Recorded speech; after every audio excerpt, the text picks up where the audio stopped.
Doctor Girl played a tickle prank on her beautiful sister. And then what happened? You'll be shocked after seeing it. So this video is going to be really exciting. That's why you must watch it till the end. Friends, it was exactly 2:07 at night. The apartment was silent. Such silence that often hides deep mysteries in New York's fast-paced life. Dr. Emily Cooper stepped out of her bedroom. She was a renowned neurosurgeon, her life built on precision, discipline, and tireless hard work.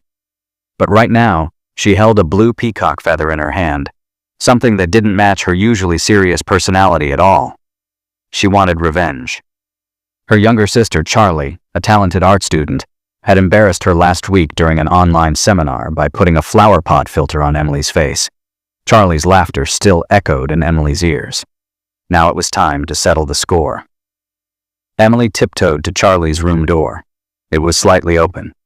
Inside, Charlie was asleep on her bed, her golden hair spread across the pillow. Emily gently pushed the door, walked inside, and leaned toward Charlie. She was just about to carry out her plan when suddenly her breath froze. Charlie's face, it looked white, wax-like. This wasn't just sleep, it was stillness. Emily's medical instincts immediately screamed danger. She quickly placed her fingers on Charlie's carotid artery.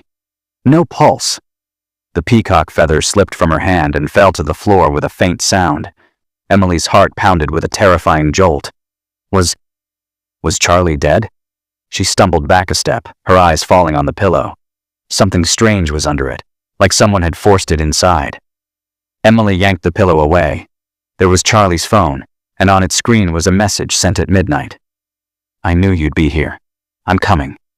Who had sent that message? And who was I? Before Emily could think, she saw a shadow in the old dresser mirror in the corner of the room. It wasn't inside the room. It was in the hallway right behind her. Emily spun around. No one was there. Was it her imagination? Just fear playing tricks? She leaned over Charlie again, trying to shake her awake, when suddenly she heard a faint whisper outside the door. It was so soft it could have been a mouse, but it carried an inhuman chill. You shouldn't have seen this. Emily shivered. The voice wasn't from inside the room. It came from just beyond the wall. Now she knew for sure. She wasn't alone. She didn't have time to run. If she ran, the mystery would only deepen forever. And Charlie... What would happen to Charlie? As a trained doctor, her mind raced. She grabbed Charlie's hand. On her wrist was a faint puncture mark, barely visible. This wasn't a heart attack or natural death. This was drugs. Emily looked around. What weapon did she have? Only her surgical kit in the bathroom. She felt the shadow moving toward the door. Emily made a deadly decision. She wouldn't run. She wouldn't hide. She would draw the shadow's attention to herself. Emily swung at the dresser with all her strength, shattering the mirror with a piercing crash that ripped through the silence of the night. And then, the whisper stopped. A few seconds of terrifying silence. Then, the sound of someone running down the hallway. He was fleeing. Emily grabbed her phone and dialed 911 immediately. Following her training, she began CPR on Charlie, knowing time was running out. But as she pressed down, she noticed something glimmering under the bed. A small, shiny button. Emily picked it up. It was part of a recording device. A recording device, meaning whoever was here had been recording everything. Emily's hands trembled as she pressed play. The sounds she heard froze her to the core. First, Charlie's calm laughter. Then Charlie's whisper, Emily's prank is about to start. Then the sound of Emily's footsteps sneaking in. And then, a third voice. Deep, familiar. A voice that twisted Emily's heart. It was Charlie's ex-boyfriend, a medical student obsessed with becoming like Emily. He said, just a little anesthetic, Charlie. It'll make the prank real. Emily will think you're dead, and she'll freak out. It was a reverse prank. Charlie and her boyfriend had planned to scare Emily. Emily let out a breath of relief, but it immediately turned into furious rage. She stopped CPR. Now she knew Charlie wasn't dead, just unconscious.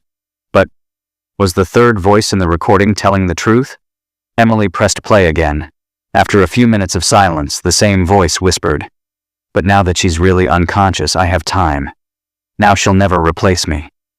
And then, that same chilling whisper Emily had heard in the hallway.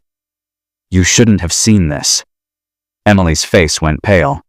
This wasn't just a prank. Charlie's boyfriend, or whoever he was, had truly harmed her, hiding behind the excuse of a prank. Emily screamed into the phone, telling the 911 operator everything. Outside, the running footsteps stopped. Only the silence of the night remained, broken by Emily's pounding heartbeat.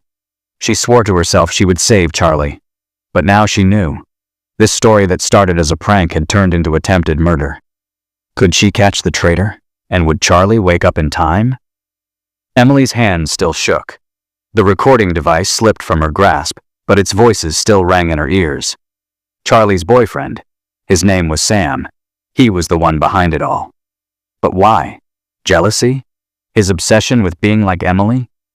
This wasn't a joke anymore. It was a carefully planned crime. Emily yelled to the 911 operator that it wasn't just an intruder, but a poisoning case.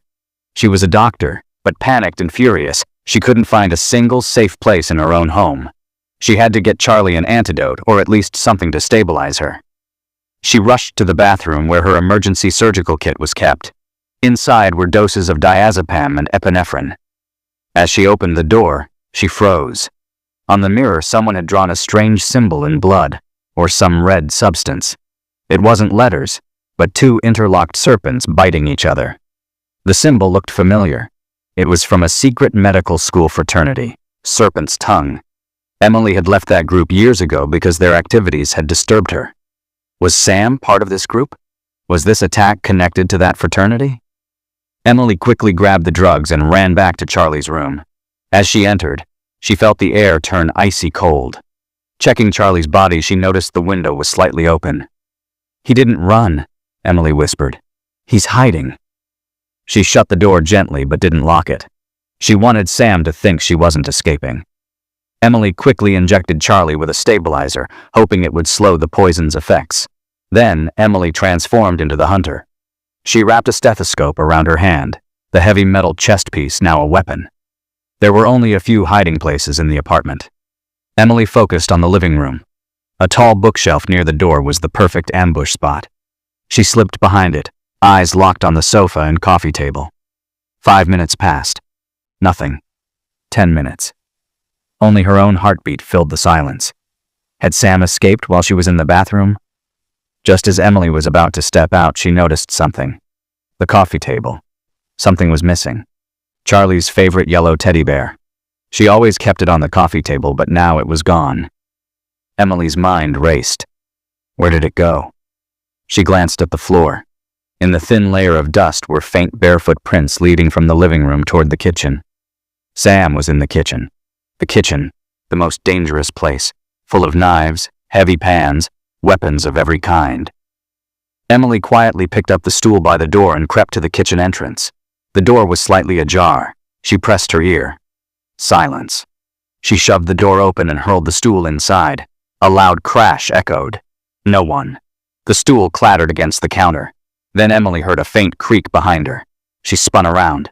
Charlie's bedroom door, the one she had closed, was now wide open. Sam had tricked her. He'd used the teddy bear to lure her into the kitchen. Now he was with Charlie. Emily screamed and charged into the room. There was Sam, standing over Charlie's bed. In one hand, a pillow. In the other, something long and shiny. His face twisted into a mad grin when he saw Emily. "The prank's over now, Emily," Sam whispered. "You'll never replace me. Never." He raised the pillow toward Charlie's face, but Emily hurled the stethoscope with all her strength. The heavy metal chest piece slammed into Sam's shoulder. He howled in pain and fell. Just then, pounding fists banged on the door. The police had arrived. Emily lunged and pinned Sam down. On the floor, Sam began to sob. In his hand, the shiny object glimmered. But it wasn't a weapon. It was Charlie's favorite locket. But when police cuffed Sam, they found another recording device in his jacket pocket. The officers exchanged grim looks with Emily. She knew this wasn't over.